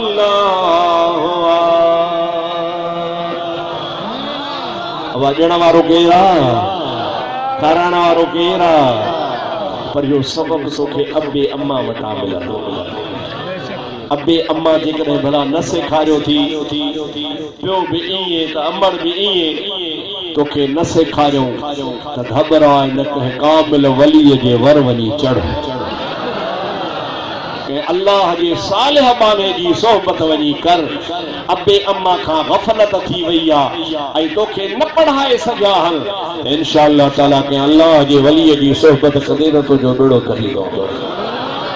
वो तुम्हें तरबियत पैदा कंदो, तुम्हें तवक्कल पैदा कंदो। बेनमाज़ी आहे त तोखे नमाज़ी बनाए छॾींदो, परहेज़गार न आहे तोखे परहेज़गारी सेखारे छॾींदो, जाहिल आहे तोखे मुंहिंजा दोस्त इल्म नसीब फरमाए छॾींदो। अल्लाह वारनि जी सोहबत जेका आहे सा बेड़ो तार कंदी आहे या न आहे? औलिया अल्लाह जी सोहबत में फ़ाइदो आहे या न आहे? यक ज़माना सोहबते बा औलिया बेहतरज सद साल ताअत बेरिया। अल्लामा रूमी फरमाए तो त वलीअ जी सोहबत हिकड़ी घड़ी न मिली पवई तो हिकड़ी घड़ी जी सोहबत 100 साल जे बेरिया इबादत खां भली आहे। 100 साल तो उम्र कंहिंजी कान्हेगा, ये 30 40 50 60 70 में हमरा पूरो आ। 100 साल वॾी उम्र ॻाल्हि आहे। 100 साल तोखे बेरिया इबादत जो मौक़ो मिले अल्हम्दुलिल्लाह उन में भी फैज़ फ़ाइदो आहे। पर जेकॾहिं कामिल मुर्शिद जी सोहबत मिली पवई त बेड़ो तरी पवंदो आहे। अच त हिकिड़ो मूंखे तव्हांजे हिन इलाइक़े जे बुज़ुर्ग जो वाक़ियो यादि आयो, अचो तव्हांखे ॿुधाए छॾियां। गुट सराई ॿुधा अथव मेहर जे बर में पीर पुनल साईं ॾाढो चओ सुभान अल्लाह।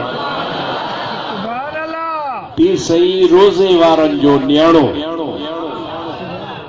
ऐं पीर साईं रोज़े घणी जे भाउ वॾे सैयद मुर्तज़ा अली शाह जो फर्ज़ंद, माना पीर साईं जो भाइटियो भी ऐं पीर साईं जन जो मुरीद भी न्याणो भी खलीफ़ो भी। ऐं रोज़े धणी त रोज़े धणी आहे। अवां जे इलाइक़े में मुंहिंजा दोस्त जिथे न मशहूरी साहब जी जमायत ॾिसबी आहे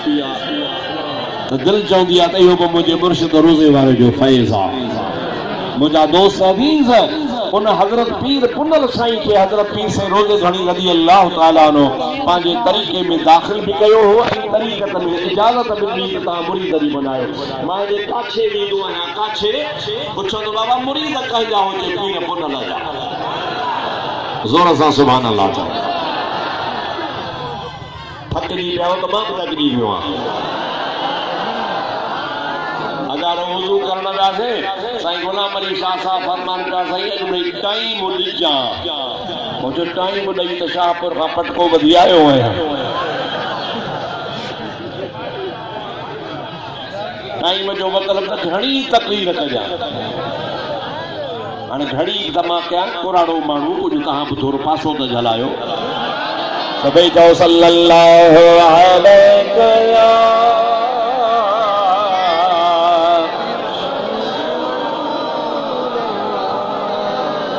वसल्लम अलैका या।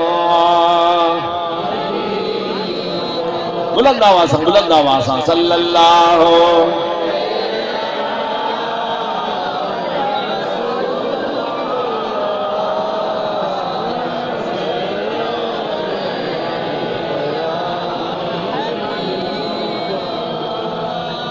हज़रत पीर साईं पुनर जो हिकिड़ो मुरीद हो,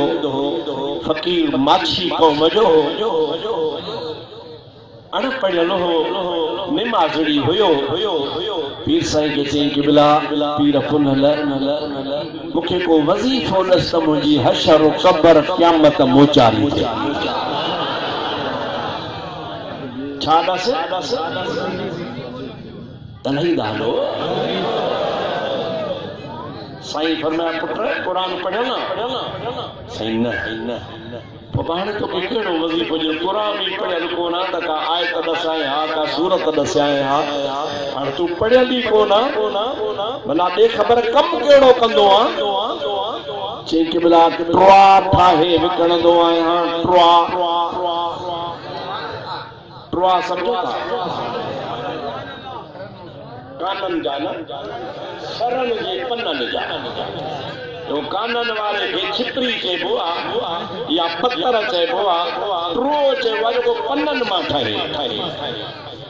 शरण तव्हांखे ख़बर कान्हे जो मुल्क में ट्रुआई विया मिठा ॿुधा त हूंदव न माण्हू मनहनि ते विझंदा हुआ मथे छतुनि में विझंदा हुआ ग़रीब मिस्कीन असां जहिड़ा वरी घरनि में बि विछाईंदा हुआ बचड़नि खे उन ते राति जो सियारे में सुम्हारींदा हुआ ॾाढा नरम सुठा मथो खणी लीली विछा त ॼण कालीन ते सुधो पियो माण्हू पर हुया ख़तरनाक अहिड़ा जो खुली पए थो त आंगुर वई हथ वठे बि वेंदा कि क़िबला छा कंदो आहे ट्रुआ सां ईंदो आहे क़िबला ट्रुआ पोइ विकिणंदो आहे चए हा कीअं विकिणंदो आहे चए क़िबला 2 या 4 ठाहे पोइ बेल गाॾी ते कॾहिं मथे ते ॻोठ जे ॿाहिरां वञी चवंदो हा टके ट्रो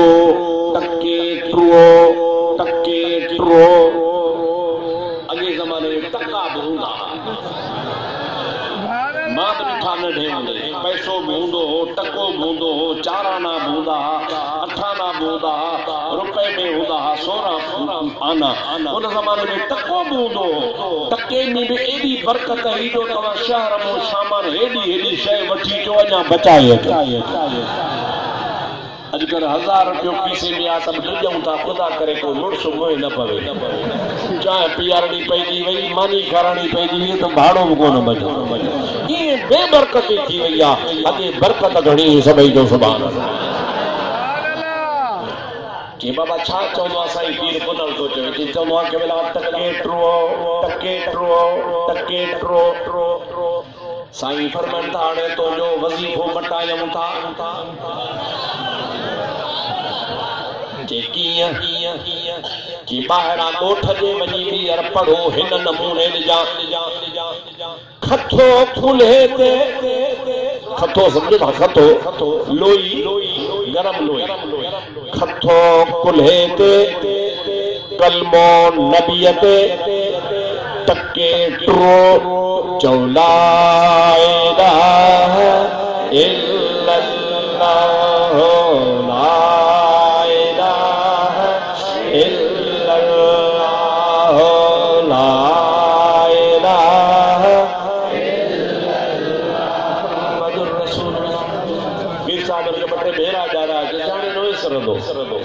मुझा दोस्तों अजीजो माची फकीर जिथे भी वने ट्रुआ खणी वने गदा ते खणी वने बेल गाड़ी ते खणी वने मथे ते खणी वने कोठ जे ॿाहिरां वञी पढ़ो घुमाए बाबा खथो कुल्हे ते कलमो नबीअ ते टके ट्रुओ चौ ला इलाहा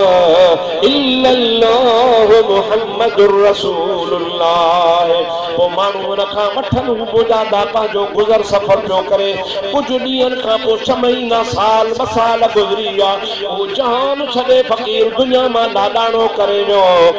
मुझे पूरे दफन करे जमल मोटी आया सोनो पीर पुनल साईं 2 रातनि खां पोइ मरण खां पोइ हुनखे ख्वाब में ॾिठई फ़क़ीर जी साईं तू तो गुजारे जो आचे हाँ साईं ए खबर जो हाल मलाइका ॾाढा सख्त पुछाणे वारा ईंदा आहिनि धड़का ॾींदा आहिनि ऐं मुनकिर ऐं नकीर ख़तरनाक हूंदा आहिनि अखियूं टांडनि वांगुरु ॻाल्हाईंदा तुंहिंजो विझ थी गोड़ करे पुछाणे मां छा थियो तुंहिंजो जी बराबर आया ज़मीन झुंडे पई ॾाढा ख़तरनाक अलाए छा पे ॻाल्हायूं अरबीअ में मन रब्बुक व मन नबियुक व मा दीनुक अलाए छा पिया चवनि मूंखे त ॿियो सबक़ कोन यादि हो तो वारो सबक़ यादि हो चयो मान खथो कुल्हे ते कलमो नबीअ ते तके ट्रो चौला इलाहा इल्लल्लाह ला इलाहा इल्लल्लाह मुहम्मदुर रसूलुल्लाह ओ सोना पीर पुनल कुर्बान वञा मलाइक हिक ॿिए ॾे निहारे खिलनि पिया ऐं चवनि पिया त हिन खां कहिड़ो पुछाणो कयूं जेको क़बर में बि मोहम्मद मीर जा कलमा थो पढ़े पियो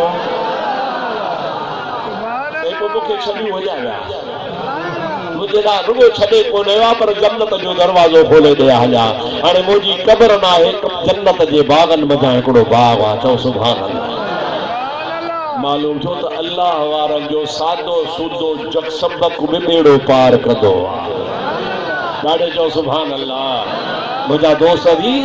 जिकने अब्बे अम्मा जी तरबियत मिलई सुभान अल्लाह न त के नेक सालिह अल्लाह जी बाने जी सोहबत कर उन सोहबत में लीजे त इंशाअल्लाह तबारक व तआला तो के अल्लाह जे बानन जी सोहबत ये पीर पुनल जी सोहबत न फकीर जो बेड़ो तारे छॾियो थी तो जो भी बेड़ो तरी पवंदो बेड़ो तरंदो या न अज तार मां बेड़ा करो मुझा मिठा तो दे करे जोर से सुभान अल्लाह अज तार मां बेड़ा करो मुझा मिठा तो दे गम दर्द मारो वरो मुझा मिठा तुझे करे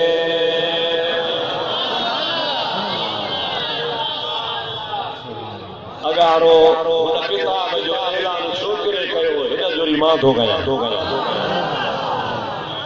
हाणे ख़बर पवंदी केर थो वठे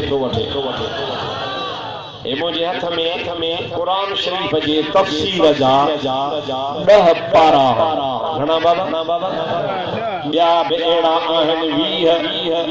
टिया बि अहिड़ा आहिनि 30 माना अहिड़ा 3 हिस्सा कुरान शरीफ मुकम्मिल तफसीर सां सिंधी ज़ुबान में पर असांजे सिंध जे तारीख़ में ही पहिरों तफसीर आहे जेको सभ खां पहिरियां सिंध में सिंध जे आलिम तफसीर लिखियो ऐं हिन खे तक़रीबन अॼु ताईं 115 साल थी विया ॾाढो चओ सुभान अल्लाह इहो बि तव्हांखे ॿुधाईंदो हलां हिन खे लिखाइण वारो पीर साईं रोज़े धणी रहमतुल्लाह अलैह जो पोटो हो चओ सुभान अल्लाह पीर साईं सैयद हिज़्बुल्लाह शाह तख्त धणी रहमतुल्लाह अलैह मुंहिंजा दोस्त असांजी जमात जंहिंखे पीर साईं मसन धणी बि चवंदी आहे ऐं लिखायो उन्हीअ ऐं लिखियो वरी सिंध जे मशहूर आलिम हज़रत मौलाना मोहम्मद सिद्दीक रहमतुल्लाह अलैह नौरंगज़ादो जेको लाड़ पत जो वॾे खां वॾो आलिम हो हिन खां अॻु में सिंधी ज़ुबान में तफ़सीर हुयो ई पहिरियों सिंधी में तफसीर आहे अव्वल खां आख़िर ताईं कुरान पाक जी अहिड़ी तशरीह लिखियल आहे जो पढ़ंदे त ॼण वारीअ में पाणी लहंदो थो वञे कीअं कुरान करीम तुंहिंजे सीने में लहंदो वेंदो आयतूं कीअं नाज़िल थियूं छो नाज़िल थियूं मफ़हूम छा आहे मक़सद छा आहे दुनिया ते बि ख़र्च कयो था पर कुरान पाक खे ख़रीद कयो कुरान पाक जे तफसीर खे पढ़ो इंशाअल्लाह ताला अॼु तार मां बेड़ो तरी अठे कापी हो न छोकरो तव्हांखे नमाज दुआ खां पोइ ॾींदो हाल फ़िलहाल न तकड़ न कयो तव्हां ॿुधण जी कोशिशि कजो इंशाअल्लाह ताला जो नसीब हूंदो तंहिंखे मिली वेंदा दुरूद शरीफ सल्लल्लाहु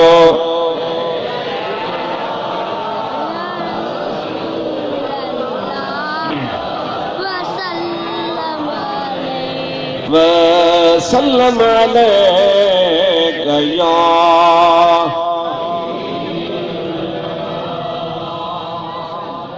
तफसीर खलील जी गाल बुधी ठरी आयो हाणे तव्हांखे त गरम थियणु खपे सभई जो सुभान अल्लाह। मुझा दोस्तों अजीजो अल्लाह तबारक व तआला फरमाए तो मुझा बाना मुके चओ त रब जअलनी मुकीम सलात व मिन ज़ुर्रियती मौला मुखे त नमाज़ी बनाए पर मुझे बच्चन खे भी नमाज़ी बनाए। हाणे हाणे थम मौज़ूअ जी ॻाल्हि रब्बना ग़फ़िरली व लिवालिदैया अल्लाह ताला बाने के सिखारे तो मुझा बाना मुखे चओ त मुझा मौला मुखे त माफ़ कर पर मुझे अब्बे अम्मा के भी माफ़ फरमा। के तो सिखारे चो अल्लाह ॾाढो जो के तो सिखारे यानी माँ पी मरी वजन उन जे लाइ दुआ घुर त मुझा मौला मुझे अब्बे के माफ़ कर मुझे अम्मा के माफ़ कर ऐं के तो सिखारे चो अल्लाह सही जेकॾहिं दुआ घुरण मां फ़ाइदो न आहे त पोइ रब छो थो सेखारे। इन मां मालूम थियो त जेकॾहिं जहिड़ो उस्ताद लाइ शागिर्द दुआ घुरे मुर्शिद लाइ मुरीद दुआ घुरे माउ पीउ जे लाइ पुट दुआ घुरे दोस्त दोस्त लाइ दुआ घुरे मुसलमान मुसलमान जे लाइ दुआ घुरे अब तो चे बाना घुरण तुंहिंजो कमु आहे अॻे खे बख़्शण करणु मुंहिंजो कमु आहे। अदा हेतरा सारा पाण वेठा अज गड्जी सोने सैयद ताज मोहम्मद शाह रहमतुल्लाह अलैहि जे लाइ अज दुआ घुरो साईं तागे जन्नती सैयद आले रसूल भलारो हुयो पर जेकॾहिं असां हेतरा ॼणा न मेड़ थी खुदा खे अर्ज़ कयो त मौला साईं जा दर्जा बुलंद फरमाए त रब चवंदो आहे 40 मुस्लमान गॾु थी ॻाल्हि उन में हिकिड़ो ज़रूर वली हूंदो आहे। ॾाढे चओ सुभान अल्लाह 40 में 39 मूं जहिड़ा गुनाहगार हूंदा 40 में 39 मूं जहिड़ा जॾा हूंदा पर 40 में हिकिड़ो नेक सालिहो बानो हूंदो जीअं हथ खणंदो तीअं थींदा। अल्लाह ताला फरमाईंदो आहे उन हिकिड़े 40 जे दुआ जे सदके 39 जी दुआ मां क़बूल कंदो आहियां ऐं क़बूल कंदो आहियां मुंहिंजो बानो जीअं मूंखे चवंदो आहे तीअं थी पवंदो आहे। माशाअल्लाह हिते त हज़ारे माण्हू आयो चओ सुभान अल्लाह। हिते कई सालिह बाना हूंदा नेक बाना हूंदा जेके लिका पिया हूंदा असां उनखे कोन था सुञाणूं पिया इंशाअल्लाह जमल ख़ुदा जे हुज़ूर में हथड़ा खणंदा त इंशाअल्लाह तबार जंहिंजे लाइ सिफारिश कंदा त जो कमु ठही पवंदो। भला हिते त ॿुधायो जेकॾहिं असां अर्ज़ु कयूं ऐं अल्लाह साईं हुन मैयत खे बख़्शे छॾे त मौलवीअ जो घर छो थो रहे।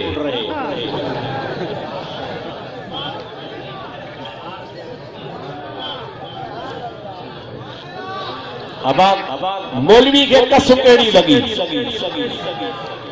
बख़्शण वारो केर असां त अर्ज़ कयो या अल्लाह कहिड़ा बि आहियो पुछड़ा आहियो बदकार आहियो ही बि गुनाहगार अलाए कहिड़ो छा हो तूं ॼाण पर एतिरी पकात आहे मदीने वारे जो उम्मती कंहिंजो उम्मती आहे हिन ते ठपो लॻल आहे रसूलुल्लाह जो अड़े कदर फुलांदा बुलबुल जाने साफ दिमाग वाली कदर फुलांदा गिरज की जाने मुर्दे खावण वाली गुल जो कदुर इज खे काम खे या बुलबुल खे ॾाढे चओ रसूलुल्लाह जे उम्मत जो कदुर वहाबी शीए के कोने को रसूलुल्लाह जे उम्मत जो कदुर आहे त मुझे अल्लाह जोर से सुभान अल्लाह कदर यूसुफ दा मालूम हो या भाइया मिस्र गयानू कदर नबी दा मालूम हो सी कब्रां विच पयान। यूसुफ जे भाइरनि त यूसुफ खे उछलायो हो, खूह में मथा पत्थर हणियो तो मरी पवे, पर अल्लाह उनखे बचाए वरी मिस्र जो बादशाह बनाए छॾियो।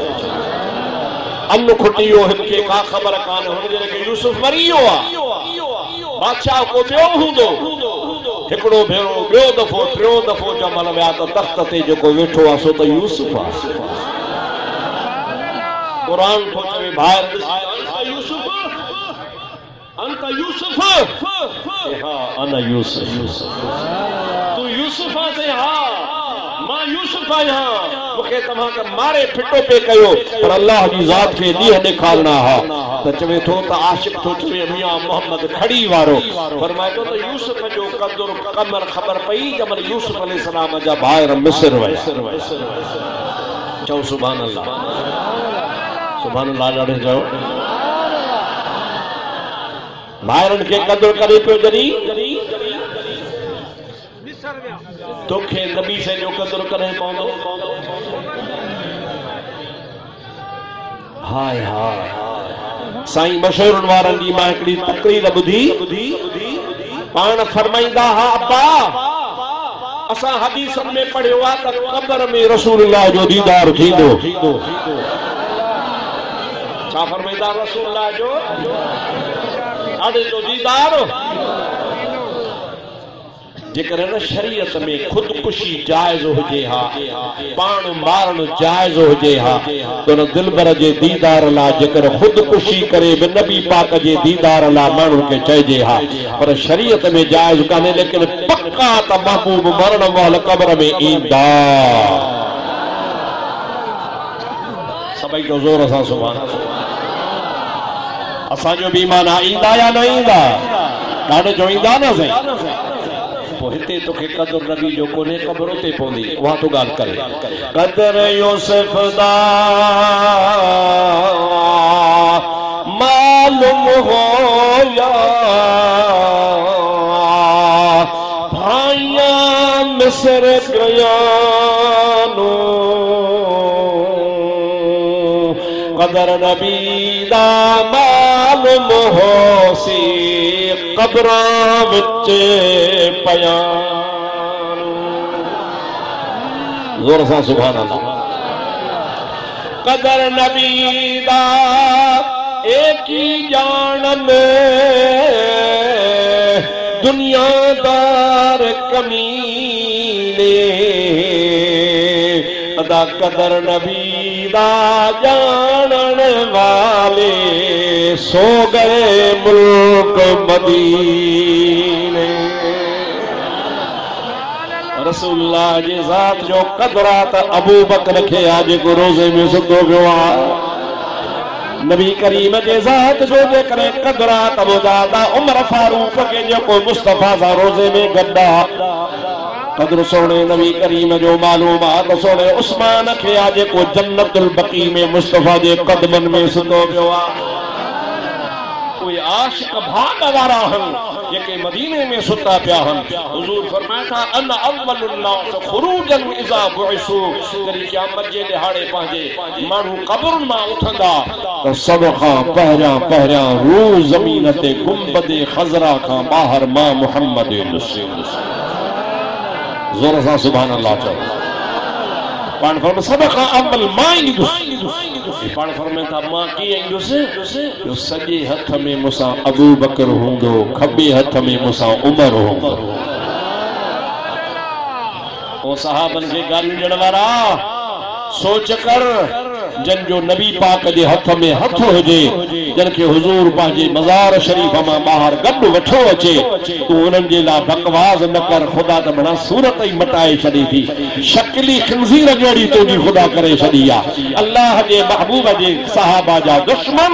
ऐं मुंहिंजे महबूब करीम जी ज़ात बाबरकात फरमाइनि था, उन ॿिन्ही यारनि खे वठी सभ खां अव्वल मां जन्नतुल बकी में ईंदुसि ऐं उते सभिनि खे उथारींदुसि। सभु जमल उथंदा त मूंखे ॾिसी चवंदा या नबी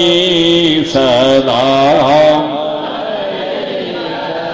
या रसूल सलाम अलैका, या हबीब सलाम अलैका सलवातुल्लाह।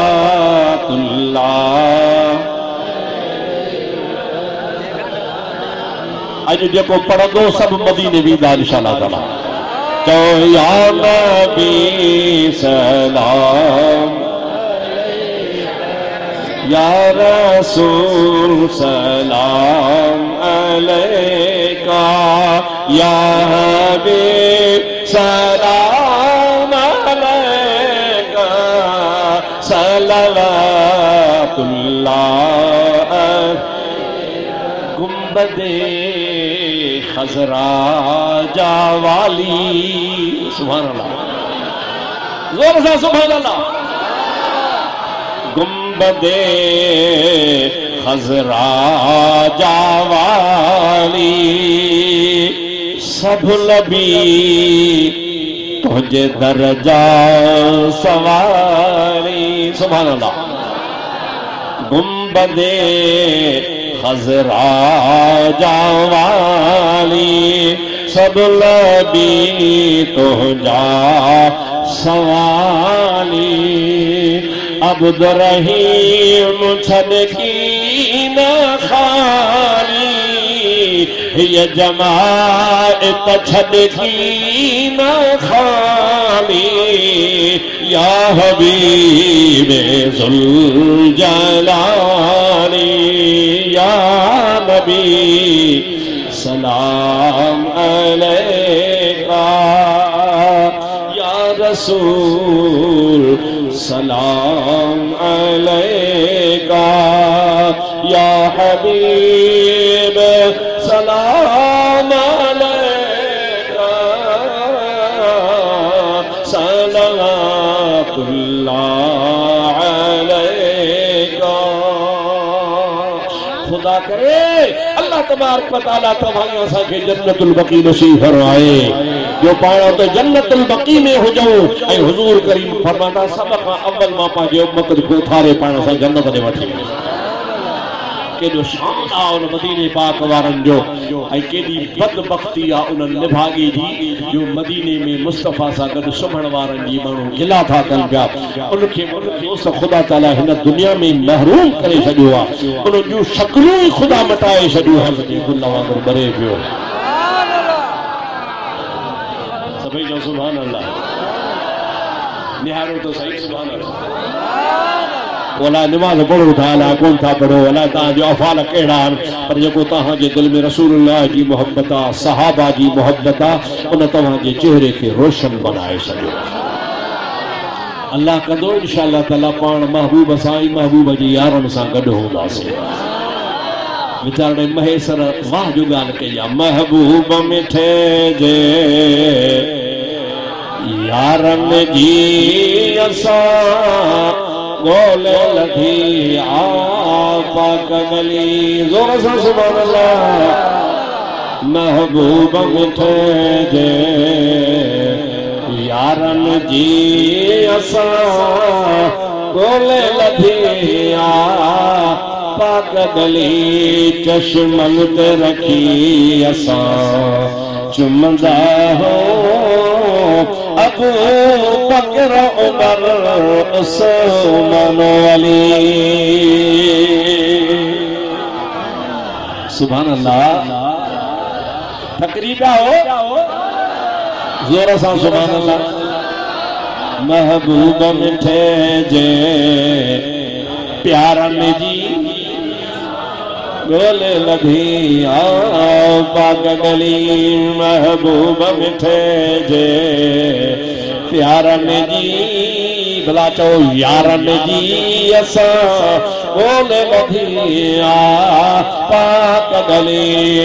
चश्मन ते रखी असां चुमंदा हो अबू बकर उमर उस्मान अली। भला ॿियो ख़बर ठरो था डरो था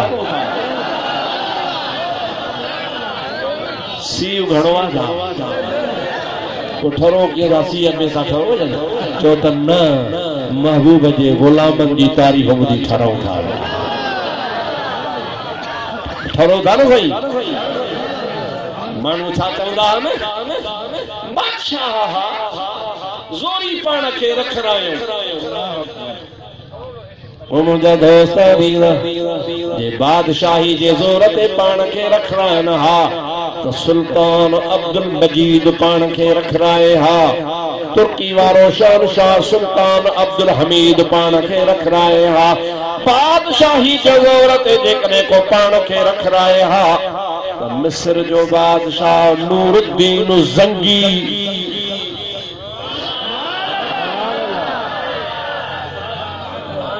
सुभान अल्लाह चओ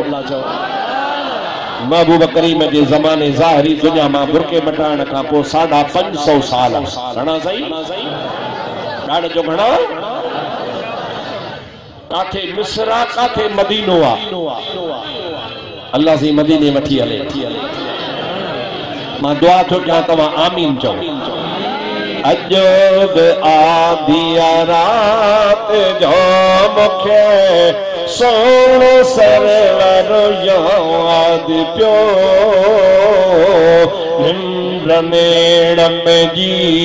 फिटी वई हो तो हर हर याद प्यो सुभान अल्लाह अजब आदिया रात जो मुखे सोनो सरवर याद प्यो रमेणल जी फिटी वई हो तो हर हर याद प्यो सुभान अल्लाह चओ तक ॿुधाया इश्क मारण मारिया मुत मग मदीने जा सारिया मुत मग मदीने जा सारिया सुभान अल्लाह इश्क मारण मारिया मुत मग मदीने जा सारिया मुत मग मदीने जा सारिया घोड़ा घड़ी किया घारिया घोड़ा घड़ी किया घारिया जो रात रह बर याद प्यो नेड़न जी फिटी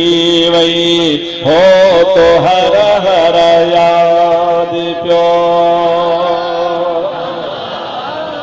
550 साल घणा बाबा चओ ॾाढे घणा सुल्तान नूरुद्दीन ज़ंगी मिस्र में सुतो पियो आहे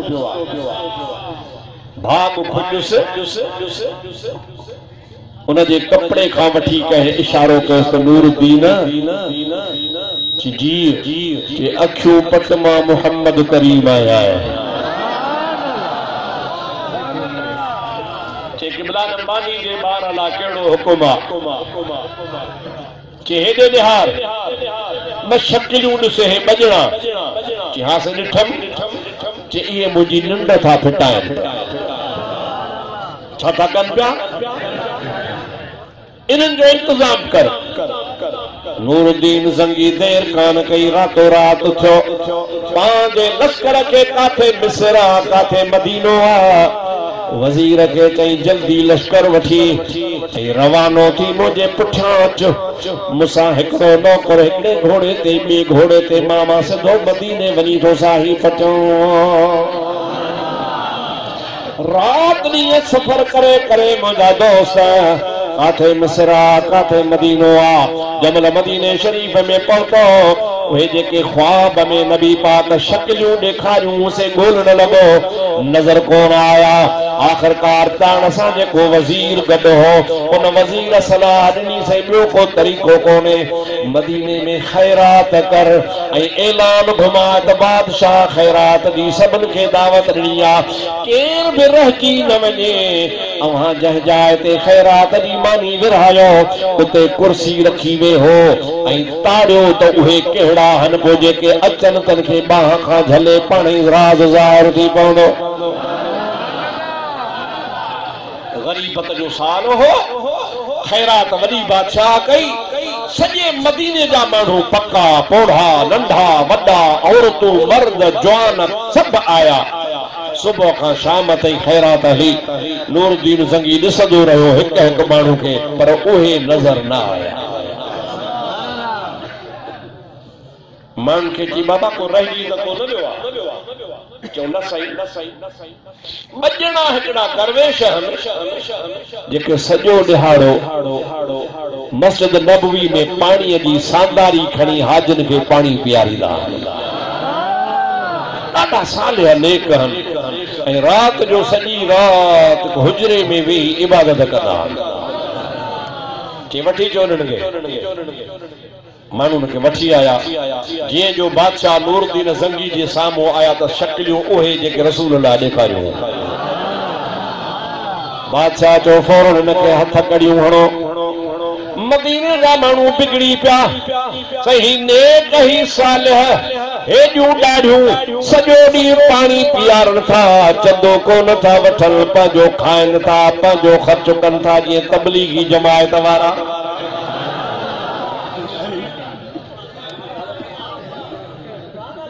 जेकॾहिं कंहिं ॻोठ मां खणी न पलीत खे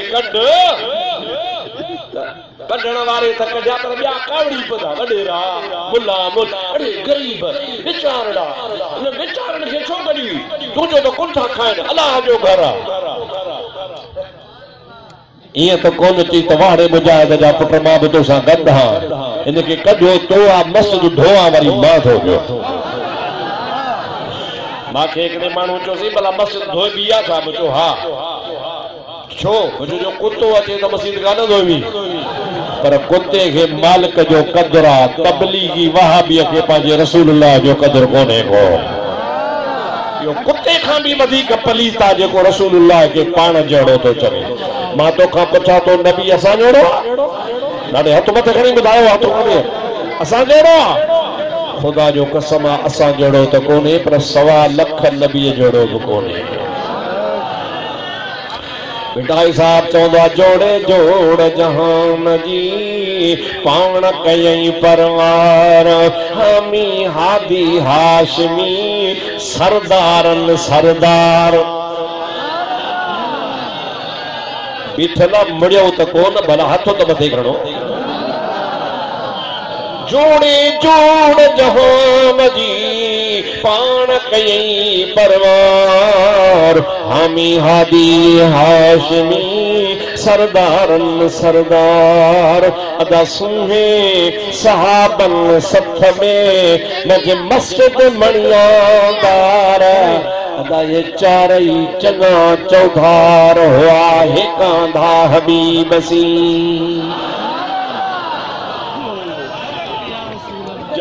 हथ जो बादशाह हथ कड़ी वणे त माण्हू कावड़ी हेड़ा नेक छिबी हो नेकी इंतजार तो गया अरे केर आयो मुसलमान आयो की आया हो मदीने में आया हो छा कंदा हो ॾींहं जो हाजन खे पाणी पीआरींदा आहियूं रात जो अलाह अलाह कंदा आहियूं हाणे सभु लभे न छा लभे बाबा चओ हाणे थकजी वियो छा लभे हथ त विधई पर सॻु न लभे बादशाह चो किथे रहंदा आहियो सरकारी दो आलम सल्लल्लाहु अलैहि वसल्लम जे पेरां ॾींहं खां हुजरो आहे किराए ते वरितो अथसि उते रहंदा ही फ़क़ीर जेका ॻाल्हि करे थो सा तारीख़ जी ॻाल्हि आहे जो वहाबीअ जो पीउ बि रद्द नथो करे सघे पियो तव्हांजे खैरपुर जेको वॾो वॾो डिंग वहाबी वठी चो थुल्हे पेट वारो त मां थो ॿुधायांसि कहिड़े किताब में कंहिं कंहिं आलम लिखियो आहे ॾिसो मुंहिंजे मुहम्मद जो मोजज़ो निभागा तूं त थो चवीं त नबी खे भित जी पुठियां जी बि ख़बर कान्हे का पर मोहम्मद करीम खे मदीने मां मिस्र में भी खबर आ त मुझो आशिक नूरुद्दीन ज़ंगी वेठो आ तभी सुभान अल्लाह चो त गाल बुरी कया हलो हुजरे में जेके मदीने जा मुअज़्ज़िज़ हा सुठा माण्हू अतन खे बि बादशाह वरतो हिननि खे वरतई अंदर जो दरवाज़ो हुजरे में खोलनि त का शइ न हुई खाली हुजरे बादशाह बीही रहियो त सॾु लभे कोन थो मुझे महबूब ने तवज्जो करे थई अस्सलातु वस्सलामु अलैका या रसूल अल्लाह ओ मुझा मदीने वाला मुझी मदद फरमाए रिय देर कर दरगाह मो मकसद से गो मोहताज जो रख या रसूल अल्लाह तू बाने मथा हथ बाज रिय देर कर दरगाह मो मकसद से गो मोहताज जो रख या रसूल अल्लाह तू बाने मथा हथ बाज जो नूरुद्दीन चयो मुझा मदीने वारा मिस्र मां आयो आहियां उहे शक्लियूं जेकी नशियूं थी से पकड़िया हथ में पर सबूत कोन थो लभे मदीने वारे साईं वटां इशारो छो नूरुद्दीन रुगो तॾो त खण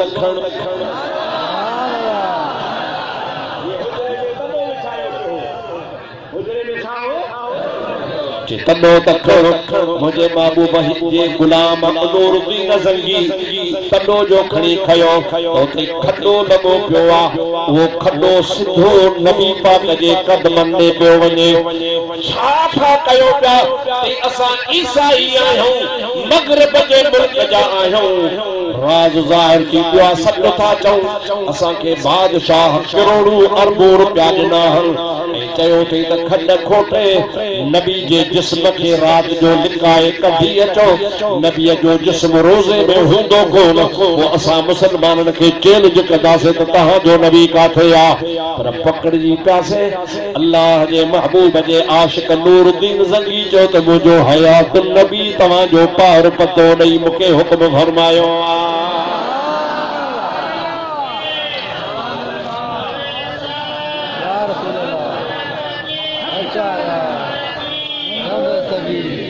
जमल नो राज खुलियो निकिरी पई कि असां रात जो इन पानी वाली सांदार में मिट्टी विझी वो जबल में उछले ईंदा हो ॾींहं जो वरी माण्हुनि खे पाणी पीआरींदा हो वो खॾो जेको हुयो हथी उन्हनि भागल जबल चुर खणंदा खणंदा खणंदा तक़रीबन मुंहिंजा 10-15 फुट खणी विया ऐं हबीब जे कदमनि ताईं पहुची चुका केसी ते पहुची चुका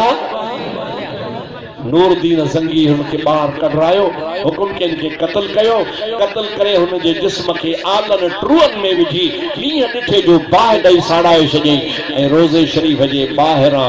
40 फुट हीअं 40 फुट हेठि ज़मीन खोटाए उते शीहो पताए छॾियईं त क़यामत ताईं कंहिं ॿिए पलीत खे वरी हरकत जो मौक़ो न मिले मुंहिंजो मुहम्मद करीम जो जिस्म क़यामत ताईं सलामत हुजे खज़रा जे चारई तरफ़ मुंहिंजा दोस्त शीहो पलटियल आहे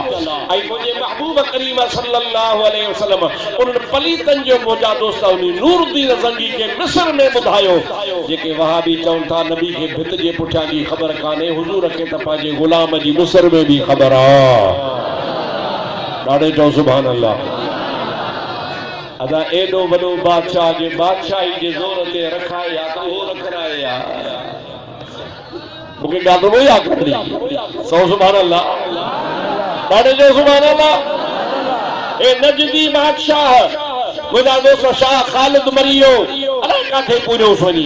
शाह फैसल मरियो अलाए काथे रखियो वञी हे शाह अब्दुल्ला मरियो अलाए हुनखे काथे रखियो उन्हनि जो पीउ हो अब्दुल अज़ीज़ उहो अलाए काथे मरियो उते किथे वञी पूरो हिन जो पर ॾाॾो हो अब्दुल रहमान उहो अलाए काथे मरी वञी पूरो सभु खां वॾो सऊद हो जंहिंजे करे सऊदी हुकूमत सर्बिया उहो अलाए किथे पूरजी वियो अड़े जे बादशाही जे ज़ोर ते रोज़े में पूरा आहिनि हा त इहे बि पूरा सघनि हा पर बादशाही आहे त मुंहिंजे मिठे मोहम्मद करीम जी बादशाही ॾाढे चओ सुभान अल्लाह जंहिंखे मुस्तफ़ा पंहिंजे रोज़े में जाइ ॾिए चओ सुभान अल्लाह बण यार नबी दे यारां दा जेको थक जी पियो वरी लगा लाए चओ बण यार नबी दे बण यार नबी दे यारा शक हो वई ता चले मदीने सुभान अल्लाह जोर से सुभान अल्लाह शक हो वई ता चले मदीने शक हो वई ता चले मदीने वेख तू जोड़ा नजारा दा बण यार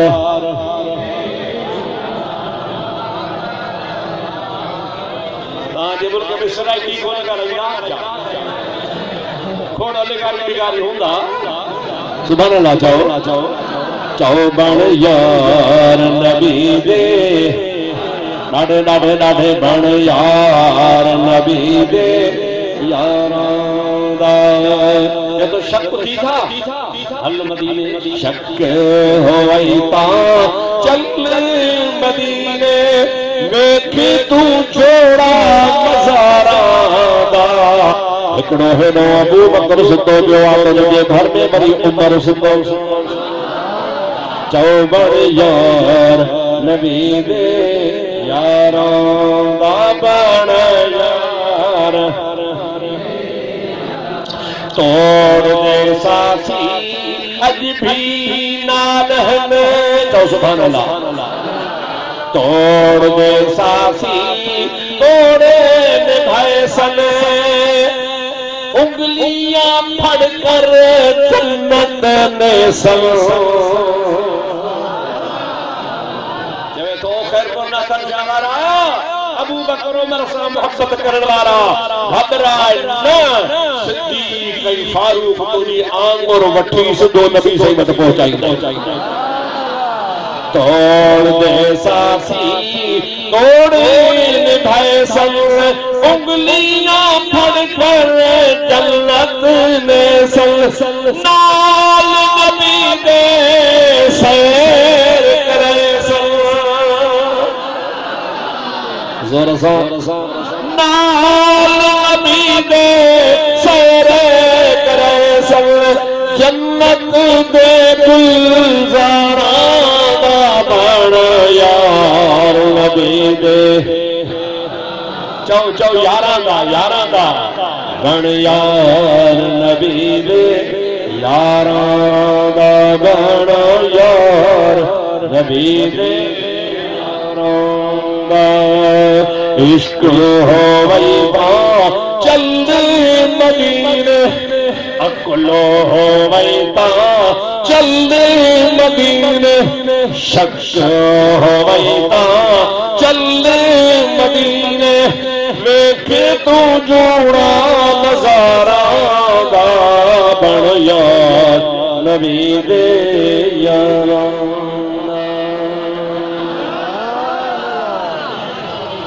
अल्लाह से शरत हो असां को मदीनो घुमाए वलियन जी मोहब्बत नसीब फरमाए सहाबा जी मोहब्बत नसीब फरमाए साईं सोने साज मोहम्मद शाह जे सदके खुदा असां के भी दिल में इश्क की मोहब्बत नसीब फरमाए साईं सजी जिंदगी इल्म जी खिदमत कई सजी जिंदगी मुझा दोस्त अजीज असां वट मेहरबानी करे ईंदा हा रातियूं रहंदा हा ॾाढो कुर्ब ॾींदा हा मूं मिस्कीन खे आऊं त सफ़ा गुनहगार आहियां पर मूंखे पंहिंजे साहिबज़ादनि खां बि वधीक प्यार ऐं शफ़क़त सां ॾिसण में ईंदा हा हमेशा हमेशा साईं जन जूं ख़िदमतूं तव्हांखे छा ॿुधायां तव्हांजे इलाइक़े जो गोहर हो लाल लिकल हो चओ सुभान अल्लाह अल्लाह से खां दुआ कंदासीं साईं खे ख़ुदा मुस्तफ़ा जी कचहरी नसीब फरमाए अल्लाह से साईं खे नबी पाक जी दामन नसीब फरमाए दुआ कयो साईं जे बचड़न खे भी खुदा ताला नेक ऐं सालिहो बनायो आ अञा हुनखे वधीक पंहिंजे अबे जे तरीक़े ते हलण जी तौफ़ीक़ अता फरमाए साईं जे नक्शे कदम ते हलण जी तौफ़ीक़ अता फरमाए मुंहिंजा दोस्तो अजीजो मां पंहिंजे वस आहार खणाई तव्हांजा 2 कलाक तक़रीर कई आहे मां पे चयो 1 कलाक पर जेको साईं चयोसीं कुझु टाइम ॾिजांसि कुझु बि 2 कलाक थी विया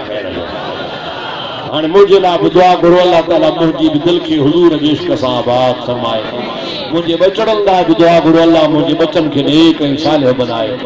अल्लाह सी तव्हां खे मदीने वारे जी मोहब्बत नसीब फरमाए। अज मां दुआ कयां थो जेके हिते आयो खुदा तव्हां सभिनि खे रंगे छॾींदो। महबूब जे सदके बीमारनि खे शफ़ा नसीब थींदी, बे औलादनि खे नरीना औलाद मिलंदी, कर्ज़दारनि जा कर्ज़ लही पवंदा, बेसमरनि खे मदीने जो समर मिली पवंदो। साईं जे बचड़नि खे साईं क़यामत ताईं आबाद फरमाए। वमा तौफीकी इल्ला बिल्लाह व आखिर दावाना अनिल हम्दुलिल्लाहि रब्बिल आलमीन। या इलाहुल आलमीन। हाफिज़ नवीद लंडन बीमार है, अल्लाह से उनके शफा नसीब फरमाए। मुझा मौला ते जेके भी सवाली आया सभिनी सवालनि जा सवाल पूरा फरमा, जेके बीमार हैं तन खे तंदुरुस्ती अता फरमा।